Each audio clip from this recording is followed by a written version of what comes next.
میرے پیارے بھائیوں، دوستوں، رفیقوں اور اساتذہ کرام، میرے لیے بڑی خوشی کی بات ہے کہ آپ سب ساتھی ہماری دعوت پہ یہاں پر آئے۔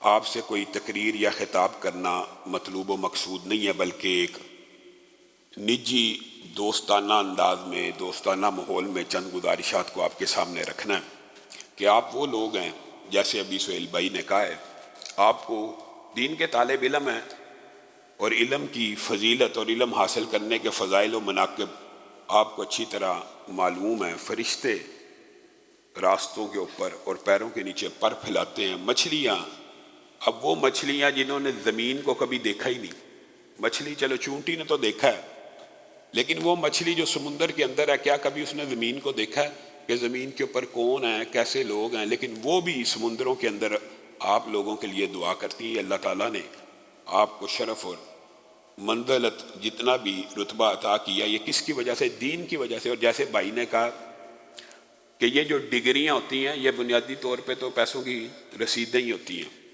علم حقیقی طور پہ وہی ہے جو اللہ نے کہا یا رسول اللہ صلی اللہ علیہ وسلم نے کہا۔ ایک بات انہوں نے جو کی ہے، اسی بات کو میں آگے بھی بڑھانا چاہتا ہوں کہ آپ سونے کی خرید و فروخت کر رہے ہیں، آپ سونا خرید رہے ہیں اور سونا بیچ رہے ہیں۔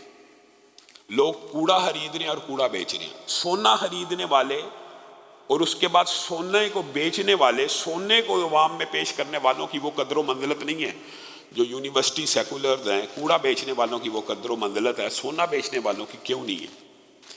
ایک بات اس کے اوپر بھی آپ نے اپنی زندگی میں غور کرنا ہے۔ دوسری بات یہ ہے، آپ لوگ جلد مدارس سے فارغ ہونے والے ہیں، آپ نے اپنی زندگی کو کوئی ڈائریکشن دینی ہے۔ ہم میں سے یہ جتنے ماشاءاللہ بیٹھے ہیں، اللہ تعالیٰ سب کو عالم بعمل بنائے، لیکن ایک بات آپ سوچیں کہ کیا آپ سب امام مسجد بنیں گے؟ کیا آپ سب خطبہ بنیں گے؟ نہیں، مختلف فیلڈز ہیں جو ابھی سے زمانہ طالب علمی سے آپ کو چاہیے، کیونکہ مادیت کا دور ہے اور آپ بغیر زندگی گزارنے کے اسباب کے کیسے رہیں گے؟ معاشرے میں نہیں رہ سکتے۔ آپ نے ظاہر ہے رزق کو بھی کمانا ہے، تو رزق کو کمانے کا ایک ذریعہ نہیں ہے کہ امام مسجد بن جائیں۔ ہر بندہ اگر یہ کہ میں امام مسجد بن کے رزق کو کماؤں گا، یہ ممکن نہیں ہے۔ آپ اپنی صلاحیتوں کے اوپر غور کریں۔ ایک بندہ ہو سکتا ہے خطیب اور امام مسجد بننے کا اہل، اس کو بننا چاہیے، لیکن دوسرا بندہ ہو سکتا ہے اس کے اندر ترجمے کی صلاحیت ہو، تیسرے بندے کے اندر ٹیچر بننے کی صلاحیت ہو۔ ٹیچر اور خطیب ایک نہیں ہوتے، ٹیچر کے اندر مختلف قسم کی صلاحیت ہوتی ہے اور خطیب کے اندر مختلف قسم کی صلاحیت ہوتی ہے۔ استاد بن سکتے ہیں، مدرس بن سکتے ہیں، کوئی قاری اچھا ہو سکتا ہے، کوئی بچوں کو قرآن پڑھا سکتا ہے۔ صرف دین کے طالب علم کے لیے یہ ایک بات جو مدارس کے اندر ان کے ذہن میں آ جاتی ہے، شاید ہماری ایک فیلڈ ہے یا ایک شعبہ، یہ بات درست نہیں ہے۔ 20 سے زائد شعبے ہیں ایک دین کے طالب علم کے لیے۔ جس طرح ہم کہتے ہیں نا، سائنس کے اندر میتھمیٹکس میں 10 سے زیادہ برانچز ہیں، میتھمیٹکس جو بندہ پڑھ لے اس کو بہت زیادہ اپرچونٹیز ملتی ہیں۔ اسی طرح جو دین کا طالب علم ہے، اس کے لیے 20 سے زیادہ راستے ہیں، 20 سے زیادہ۔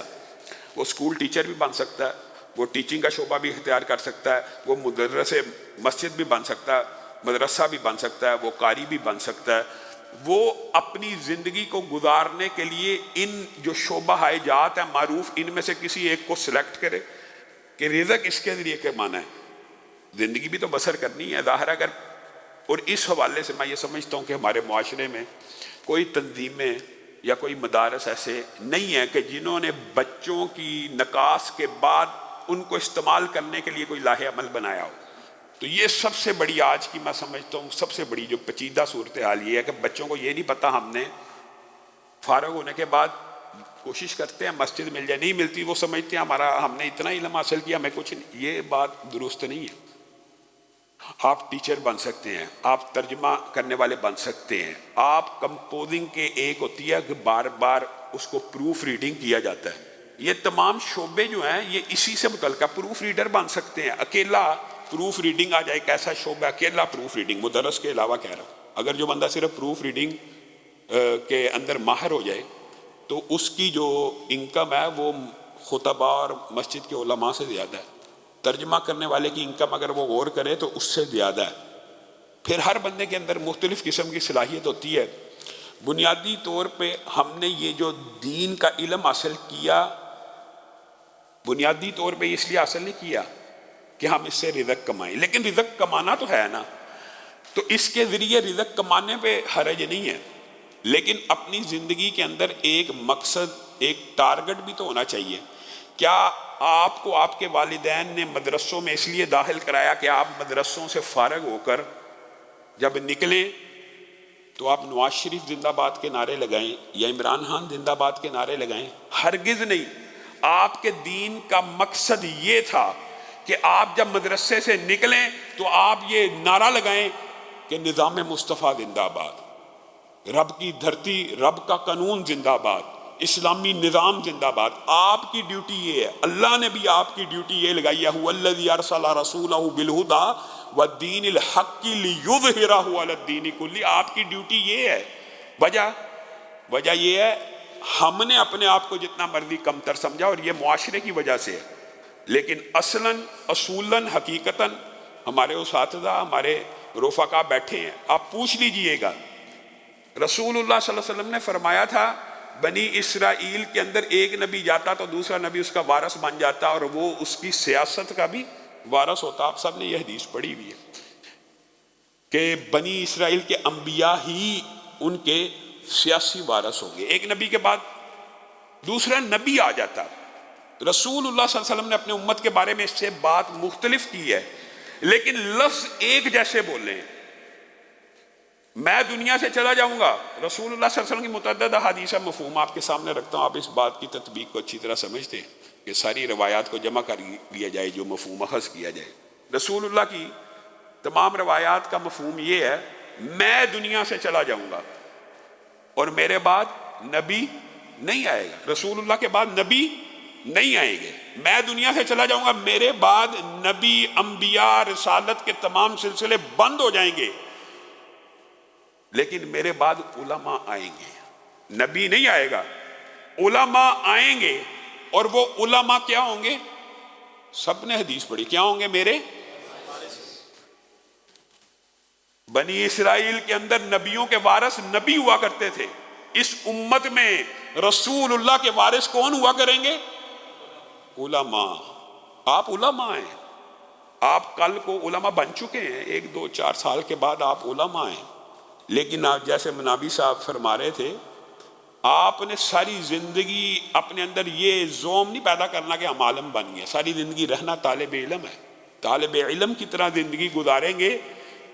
علم کو ضائع کرنے کی جو محدثین نے، علم کا ضائع ہو جانا، اس کی سب سے بڑی دلیل یہ ہوتی ہے کہ کوئی طالب علم اپنے آپ کو عالم سمجھنا شروع کر دے اور اپنی رائے کو حرف آخر سمجھنا شروع کر دے اور یہ سمجھے جو میں نے اخذ کیا میرے خلاف ہر بندے کی رائے غلط ہے۔ یہ اول ہوتا ہی ہے، جب ظاہر ہے میں بھی آپ جتنا تھا، جب بندہ نیا طالب علم ہوتا ہے، کچھ کتابیں پڑھتا ہے اور کچھ علم حاصل کر لیتا ہے، اس علم کا ابال بہت زیادہ ہوتا ہے اور اس علم کی گرمی اور جوش بہت زیادہ ہوتا ہے۔ انسان یہ سمجھتا ہے جو میں نے کہہ دیا بس وہی حرف آخر ہے، لیکن جب وقت گزرتا رہتا ہے، دوسروں کی آراء سن کے اقوال اور مطالعہ بڑھتا رہتا ہے، تو انسان یہ سمجھتا ہے کہ نہیں، واقعی دوسروں کی رائے بھی راجح ہو سکتی ہے۔ اول انسان یہی، آپ کی عمر میں ہر بندہ یہ سمجھتا ہے کہ بس جو بات میں نے اساتذہ سے پڑھ لی یہی راجح ہے۔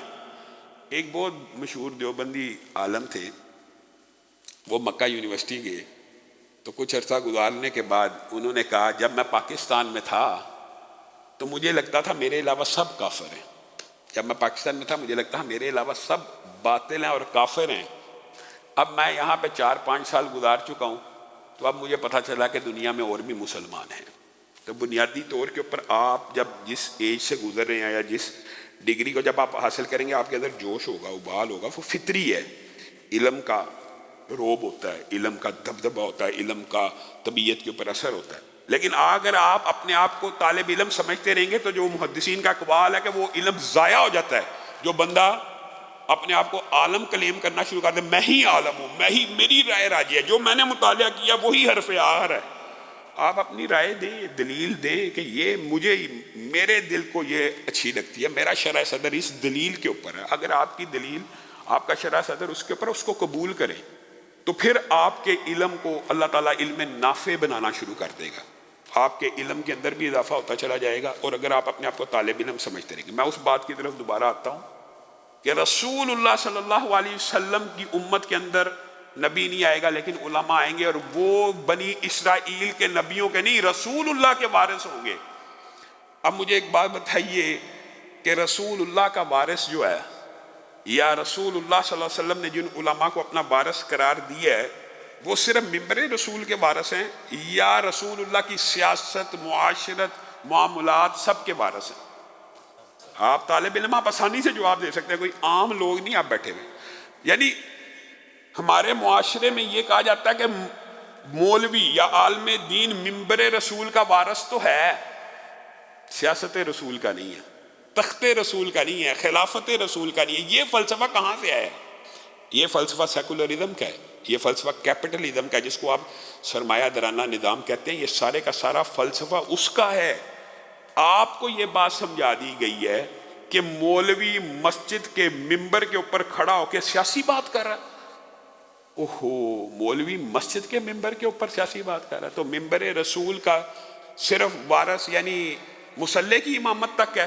آپ طلبہ کو شاید یہ علم نہ ہو کہ استاد محترم جامعہ رحمانیہ میں میرے بھی استاد رہے ہیں، تو ان کا آنا اللہ تعالیٰ قبول فرمائے، اور ان کی وجہ سے اللہ تعالیٰ اس مجلس کے اندر اخلاص اور الہیت پیدا فرمائے، اور جو ہم چاہتے ہیں، ہمارے مقاصد ہیں اللہ کو راضی کرنے کے، اللہ تعالیٰ انہیں قبول و منظور فرمائے۔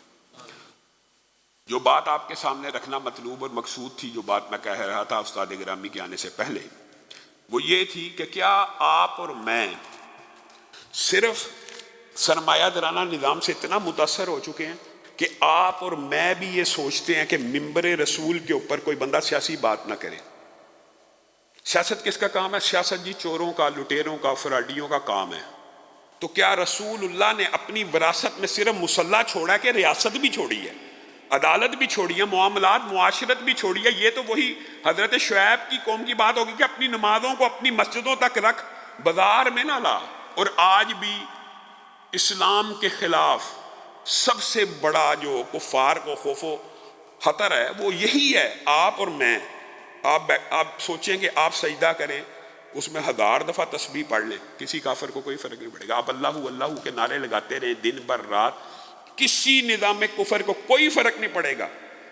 آپ تسبیح، آپ نے دیکھا ہوگا کہ ہمارے جو تبلیغی جماعت کے بھائی ہیں، پوری دنیا عالم کفر کے ان کے ویزے لگ جاتے ہیں، کیونکہ ان کا زور عبادات کے اوپر ہے۔ عبادات میں بھی ہونا چاہیے، ذاتی تزکیہ نفس میں زور ہونا چاہیے، اس بات کا انکار نہیں ہے، لیکن اگر آپ کی پوری زندگی اسی مشن میں ہے کہ میں سجدہ کر کے اللہ اللہ پڑھتا رہوں، کسی عالم کفر کو کوئی فرق نہیں پڑے گا۔ ہاں، جب آپ یہ کہیں گے یہ جو نظام ہے، یہ جو سسٹم ہے، یہ جو دین ہے، میں معاشرے کے اوپر لاگو کرنا چاہتا ہوں، بازار کے اوپر رسول اللہ کا دین آئے، سیاست میں رسول اللہ کا دین آئے، ریاست میں رسول اللہ کا دین آئے، تخت رسول کے اوپر کم از کم ایسا حاکم بیٹھے جو 5 وقت کی نماز تو پڑھا سکتا ہو، جو خطبہ جمعہ تو دے سکتا ہو۔ ہم نے مغلوں کے خلاف کتنی باتیں سنی ہیں، مغل بادشاہ جن کو ہم بڑا برا سمجھتے ہیں اور جن کے خلاف یہاں پہ بڑا پروپیگنڈا ہے، اور حقیقت بھی ہے، جو ان کی حرکات تھیں ان میں سے کچھ حقیقت ہو سکتی ہے، لیکن جب نماز کا وقت آتا تھا وہ امامت کرایا کرتے تھے۔ آپ مجھے بتائیں، رسول اللہ صلی اللہ علیہ وسلم نے اپنے جانے کے بعد حضرت ابو بکر کو صرف مصلی کا امام بنایا تھا کہ ریاست کا امام بھی؟ حضرت عمر کو، حضرت عثمان کو، حضرت علی، یہ صرف مصلی کے امام تھے کہ ریاست کے بھی امام تھے؟ آپ کو مدارس میں اس لیے آپ کے والدین نے نہیں بھیجا کہ آپ صرف مصلی کے امام بنے۔ علماء کا جو کردار ہے، علماء کی جو ذمہ داریاں، علماء کی ڈیوٹی ہیں، وہ یہ ہے کہ وہ رہنما ہیں، وہ مقتدا ہیں، وہ پیشوا ہیں، وہ رہبر ہیں، وہ امام بننے کے لیے آئے ہیں۔ وہ نواز شریف زندہ باد یا عمران خان زندہ باد کے نعرے لگانے کے لیے نہیں آئے۔ ایک عام مسجد کا امام، ایک عام مسجد کا امام آگے کھڑا ہوتا ہے کہ پیچھے؟ تو ایک عالم دین کو کیا سیکولر جماعتوں کے پیچھے کھڑا ہونا چاہیے؟ کبھی نہیں کھڑا ہونا چاہیے۔ آپ اپنے آپ کو اتنا مضبوط کیوں نہیں کرتے؟ آپ تھوڑے ہیں، کوئی بات نہیں، رسول اللہ صلی اللہ علیہ وسلم کی زندگی سے آپ اخذ کریں۔ کتنے تھے بدر میں؟ 313-14 ہی تھے نا؟ تو کیا رسول اللہ صلی اللہ علیہ وسلم نے کوئی مداہنت کا رویہ کفار سے اپنا لیا تھا؟ آپ کو اور مجھے اپنی یہ فکری اصلاح بھی کرنی چاہیے، فکری طور کے اوپر، کہ ہم کسی کے پیچھے چلنے کے لیے نہیں آئے، ہمیں اگر ہمارے والدین نے مدارس کے سپرد کیا تو مدارس کی یہ ڈیوٹی نہیں ہے کہ وہ آپ کو کسی سیاسی جماعت کے پیچھے لگا دیں. آپ خود رہنما ہیں, آپ خود امام ہیں. اگر آپ کے اندر یہ شعور پیدا ہو جائے کہ ہاں ریاست کی ذمہ داریاں بھی ہم نے اٹھانی ہیں, سیاست کی ذمہ داریاں بھی ہم نے اٹھانی ہیں, معاملات بھی ہم نے چلانے ہیں, تو پھر آپ کی یہ جو دین کی تعلیم آپ نے حاصل کی وہ بالکل ضائع نہیں ہوگی. اقامت دین کی جد و جہد آج آپ شروع کر دیں. یہ نہیں ہے کہ ہم کہتے ہیں یار فلانی جماعتیں جو ہیں صرف اقامت دین ہے, صرف اقامت دین کی بات نہیں, لیکن اقامت دین بھی تو دین کا حصہ ہے یا نہیں ہے. آپ ابھی رسول اللہ کی دین کو معاشرے پہ نافذ کرنے کی بات کرتے ہیں, حدود اللہ کو صرف نافذ کرنے کی بات کرتے ہیں, عالم کفر آپ کے خلاف ہو جائے گا. اور ایک بات کر کے میں استاد گرامی سے ملتمس ہوں گا کہ وہ آپ کی بھی ذہنی کچھ تربیت کریں اور اپنی چند گزارشات کو آپ کے سامنے رکھیں. مجھے ایک بات بتلائیے, آپ کیا سمجھتے ہیں, آپ کا کیا خیال ہے کہ یہ جو عالم کفر اقامت دین کی تحریکوں سے خائف ہو جاتا ہے اور رسول اللہ کے نظام کے سامنے کھڑا ہونے کی کوشش کرتا ہے, اس کی کیا وجہ ہے؟ آپ اس کی ایک وجہ کے اوپر غور کریں. بہت مختلف آپ کے ذہن میں وجوہات آئیں گی, لیکن ان کا لب لباب اور خلاصہ یہ ہے کیونکہ ان کو یہ علم ہے کہ رسول اللہ جو دین لے کے آئے ہیں وہ خالق نے نازل کیا کہ مخلوق نے بنایا. ہمارا دین خالق کا بنایا ہوا دین ہے, ہمارا یہ کلیم ہے, ہم سب مخلوق ہیں, اللہ خالق ہے. اللہ نے ایک نظام بنایا ہے, اور انہوں نے جو سرمایہ دارانہ نظام, سوشلزم, اشتراکیت وغیرہ جتنے نظام ہیں, کمیونزم, یہ کس نے بنائے ہیں؟ مخلوق نے. خالق کا نظام جب بھی معاشرے میں آتا ہے, یہ اصول یاد رکھیے, خالق کا نظام, اللہ کو مخلوق کا پتہ ہے, اللہ کو پتہ ہے مخلوق نے کس نظام سے ٹھیک ہونا ہے. خالق کا نظام جب بھی معاشرے میں آئے گا, معاشرے میں امن آئے گا, معاشرے میں معیشت ترقی کرے گی, معاشرے میں ایسا خود احتسابی کا نظام ہوگا. اساتذہ بیٹھے, آپ پوچھ لیجئے کہ حدود اللہ کے بڑے بڑے جرائم میں رسول اللہ کی زندگی میں ہمیں یہ بات نظر آتی ہے کہ حد رجم کبھی بھی گواہوں کی شہادت پہ نہیں لگی. کیسے لگی ہے؟ مائدہ اسلمی آ کے اقرار کر رہے ہیں, شبیبہ غامدی آ کے اقرار کر رہی ہیں. ایسی خود احتسابی, ایسا سسٹم کہ رسول اللہ کا دین, یہ خالق کا دین ہے, معاشرے پہ نافذ ہو جائے تو گواہوں کے ذریعے حدود اللہ قائم نہیں ہوتی. بندہ کہتا ہے میں اسی دنیا میں اپنے جرائم سے پاک ہو کے کیوں نہ رب کے پاس بھیجوں, خود پیش کر دیتے اپنے آپ کو. خود احتسابی کی یہ کیفیت ہے. یعنی معاشرے سے اللہ کا نظام جب بھی آئے گا معاشرے سے زنا ختم ہوگا. یہ کلیہ ہے, یہ ایک فارمولہ ہے, یہ اللہ کا نظام ہے. یہ ایسے ہی ہے کہ دو ہائیڈروجن کے ایٹم ہو, ایک آکسیجن کا ایٹم ہو, تو کیا ہمیشہ ہوگا؟ پانی بن جائے گا, H2O. جب بھی ہائیڈروجن کے دو ملیں گے, آکسیجن کا ایک ملے گا, پانی. نتیجہ سیم. جب بھی اللہ کا نظام دھرتی کے اوپر آئے گا, امن آئے گا, سکون آئے گا, معیشت ترقی کرے گی. صرف پورا عالم کفر اس وجہ سے اس کو ریزسٹنس کرتا ہے, حتیٰ کہ آپ حیران رہ جائیں گے, وہ اسلام کی خوبیاں اپنے نظام میں اپنا کر, پاکستان والے بھی قتل کے بدلے میں کیا سزا ہے؟ پھانسی. قتل کے بدلے میں قتل ہے, لیکن یہ نہیں کہیں گے یہ شرعی سزا, قصاص نہیں کہیں گے. ایسی اسلام سے چیڑ ہے, ایسی الرجی ہے کہ قتل کے بدلے میں قتل تو کر رہے ہیں لیکن اس کو قصاص نہیں کہیں گے. یہ ایک الرجی ہے. اور یہ وہ بات سمجھتے ہیں کہ اگر یہ اسلامی نظام خالق کے نظام کے تحت آ کر اگر اس نظام کو اپنا لیا جائے گا تو معاشرے سے زنا, چوری, رشوت ختم ہو جائے گی, معیشت ایسی ترقی کرے گی. یہ تو بعض احادیث ایسی ہیں کہ 40 دن تک مسلسل بارش ہوتی رہے, برکت والی, عذاب والی نہیں کہ جس سے فصلیں تباہ ہوں, برکت والی جس سے فصلیں لہلہائیں, وہ بارش ہوتی رہے تو اتنی برکت نازل نہیں ہوتی جتنی اللہ کی ایک حد زمین پہ قائم کرنے سے ہوتی ہے. ایک مثال دے کے اپنی بات کو ختم کروں گا. میں یہ چاہتا ہوں آپ کے ذہن میں یہ بات راسخ ہو جائے. ہم نے 1400 سال پہلے یہ تجربہ کیا. آج کل کا جو سیکولر معاشرہ یا سرمایہ دارانہ معاشرہ وہ آپ سے یہ بات کہتا ہے کہ یہ 1400 سال پہلے یہ سسٹم آیا تھا تو چل گیا, 1200 سال پہلے بھی چلا, 1000 سال پہلے بھی چلا. آج دیکھ لیجئے, آج سے صرف 100 سال قبل آپ خلیجی ممالک کی جتنی ریاستیں ان کا جائزہ لیں, سعودی عرب کا جائزہ لیں. حدود اللہ ایک جز ہے, اسلامی نظام کا صرف ایک جز ہے, پورا اسلامی نظام نہیں ہے. انہوں نے ایک جز کو نافذ کیا ہے. آج گوگل موجود ہے، اٹھائیے سرچ کر لیجئے، آج بھی اللہ کے بنائے ہوئے نظام کے اندر اتنی خوبی ہے، ایسا کلیہ اور قاعدہ مستحکم ہے کہ نیو یارک میں ایک دن میں جتنے جرائم ہوتے ہیں نا، ایک دن میں، سعودی عرب میں پورے سال میں نہیں ہوتے، صرف ایک جز کی وجہ سے، صرف ایک جز کی وجہ سے۔ تو یہ وہ نظام ہے، اگر رائج ہو جائے تو نتیجہ ہر دفعہ سیم نکلے گا۔ یہ نہیں ہو سکتا تب یہ رزلٹ آیا تھا اب نہیں آئے گا، یہ کلی ہے، یہ فارمولہ ہمیشہ اس کا نتیجہ سیم آئے گا۔ تو آپ سب ساتھی جب مدارس سے فارغ ہو، آپ اقامت دین کی جد و جہد اپنے ذہن میں رکھے ہو۔ جہاں تک میں نے کہا کہ رزق حلال کمانے کے جو ذرائع ہیں، اس کے اندر بھی اپنی 20 سے زیادہ جو راہیں ہیں ان میں سے ایک کو متعین کیجئے، جی میرے میں ترجمے کی صلاحیت ہے، میں حدیث کا استاد اچھا بن سکتا ہوں، میری نحو صرف اچھی ہے، میں اس کا مدرس بن سکتا ہوں، میں اسکول کا ٹیچر بن سکتا ہوں، میرا ایپٹیچیوڈ ہے پروفیسر بننے کا، میرا ایپٹیچیوڈ ہے امام مسجد بننے کا، میرا ایپٹیچیوڈ ہے میں عوامی خطیب بن سکتا ہوں۔ یہ مختلف ڈائمینشن ہیں جن کے ذریعے آپ رزق کو صرف کمائیں، لیکن زندگی کا مقصد اللہ کے دین کی سربلندی اور سرفرازی ہونی چاہیے۔ سبحان ربک رب العزت عما یصفون وسلام علی المرسلین والحمد للہ رب العالمین۔